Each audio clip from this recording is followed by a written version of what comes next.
আসসালামু আলাইকুম রহমতুল্লাহ বারাকাতু। আলহামদুলিল্লাহ আহলিহি ওয়াসসালাতু আহলিহি আম্মা বাদ। সুপ্রিয় দর্শক শ্রোতা, আমরা সকালবেলা ঘুম থেকে উঠে যখন পত্রিকা দেখি, পত্রিকার শিরোনামে দেখি অমুক জায়গায় স্বামীকে আটকে রেখে স্ত্রীকে ধর্ষণ করা হয়েছে। এই মহামারীটা দেশ থেকে যেন যাচ্ছেই না।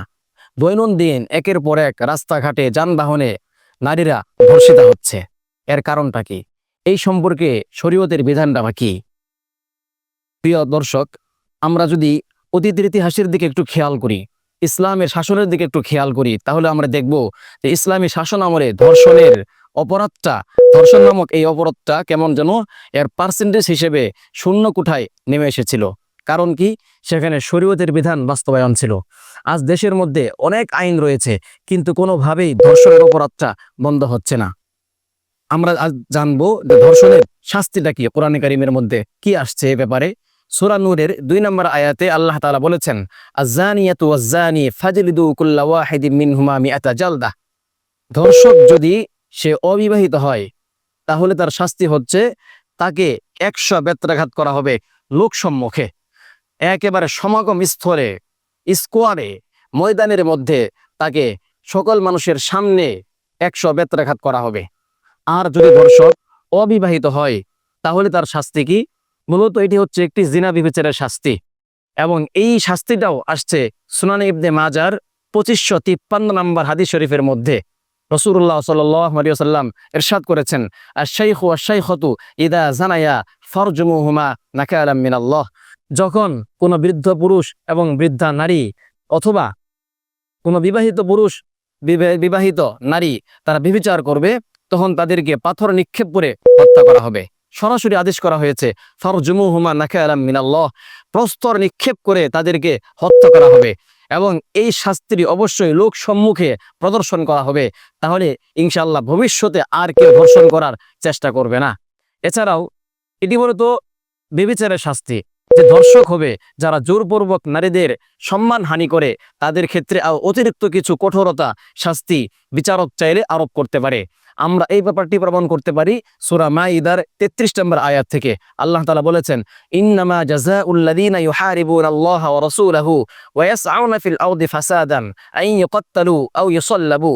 যারা আল্লাহ তাআলার সঙ্গে যুদ্ধ করে, তার রাসূলের সঙ্গে যুদ্ধ করে, ওয়া ইয়াসআউনা ফিল আরদি ফাসাদান, জমিনের মধ্যে বিশৃঙ্খলা সৃষ্টি করে, ফাসাদ সৃষ্টি করে, মানুষদের জীবন দুর্বিষহ করে তুলে, নারীদের সম্মান হানি করে, মূলত এটি হচ্ছে ফাসাদ ফিল আরদ, অর্থাৎ জমিনের মধ্যে বিশৃঙ্খলা সৃষ্টি করা। তাদের শাস্তি কি? আন ইউকাত্তালু, বিচারক চাইলে তাদেরকে হত্যা করতে পারবে, আও ইউসাল্লাবু, তাদেরকে শুলিতে চড়াইতে পারবে, আও ইউনফাউ মিনাল আরদ, অথবা তাদেরকে অন্য দেশে নির্বাসিত করতে পারবে। যে কোনো শাস্তি বিচারক যার জন্য যেটা উপযুক্ত মনে করবেন, স্থান কাল পাত্র ভেদে জিনার ব্যভিচারের শাস্তি প্রয়োগ করার সাথে সাথে তারা অতিরিক্ত কিছু শাস্তি চাইলে বিচারক প্রয়োগ করতে পারবে। সুতরাং যদি ইসলাম শরীয়তের এই দণ্ডবিধি বাস্তবায়ন করা হয়, তাহলে সমাজের মধ্যে আশা করি ইনশাআল্লাহ এই ধর্ষণের অপরাধটি মহামারী আর থাকবে না। যেই অপরাধটি এখন বর্তমানে যে সকল রাষ্ট্রের মধ্যে শরীয়তের বিধান বাস্তবায়ন রয়েছে, যেমন সৌদি আরবের মধ্যে, আফগানিস্তানের মধ্যে, সেখানে খোঁজ করলে দেখা যাবে সেখানে দৈনন্দিন তো দূরের কথা, সপ্তাহের মধ্যেও একটা ধর্ষণের অপরাধ খুঁজে পাওয়া যায় না। এর কারণ কি? শরীয়তের বিধান বাস্তবায়ন রয়েছে। অতএব আফসোসের সুরে বলতে হয় যে আমাদের দেশের শাসকদের চোখ কবে খুলবে? তারা কবে বুঝতে পারবে যে ইসলামী শরীয়তের শাস্তি বাস্তবায়ন করা হলে সমস্ত অপরাধ বন্ধ হয়ে যাবে? আল্লাহ আমাদের শাসকদেরকে বুদ্ধি দান করুন।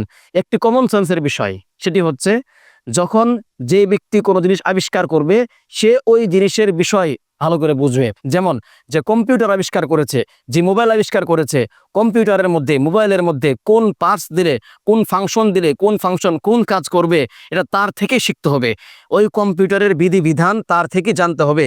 উল্টোভাবে যদি কেউ বিধান কোনো কিছু ফাংশন সে ব্যবহার করে, তাহলে বিপরীতে কম্পিউটার মোবাইল নষ্ট হয়ে যাবে। তদ্রূপ আমাদের খালেক, আমাদের স্রষ্টা একমাত্র আল্লাহ তাআলা মানুষের জীবন কিভাবে চলবে, মানুষের জীবনের মধ্যে কিভাবে শান্তি ফিরে আসবে, কোন বিধান প্রয়োগ করলে, মানুষকে কোন শাস্তি দিলে সমাজের মধ্যে শান্তি বিরাজ করবে, এর বিধান, এর বুদ্ধিমত্তা একমাত্র আল্লাহ তাআলারই রয়েছেন। আল্লাহ তাআলাই দান করবেন, আর আল্লাহ তাআলাই সেই বিধানটা বলে দিয়েছেন। যদি আমরা সেই বিধানটা বাস্তবায়ন করতে পারি, তাহলে ইনশাআল্লাহ এই সমাজ ধর্ষণের মহামারী থেকে মুক্তি পাবে। আল্লাহ আমাদের সকলকেই ওই বিধান বাস্তবায়ন করার জন্য তৌফিক দান করুন, আমিন।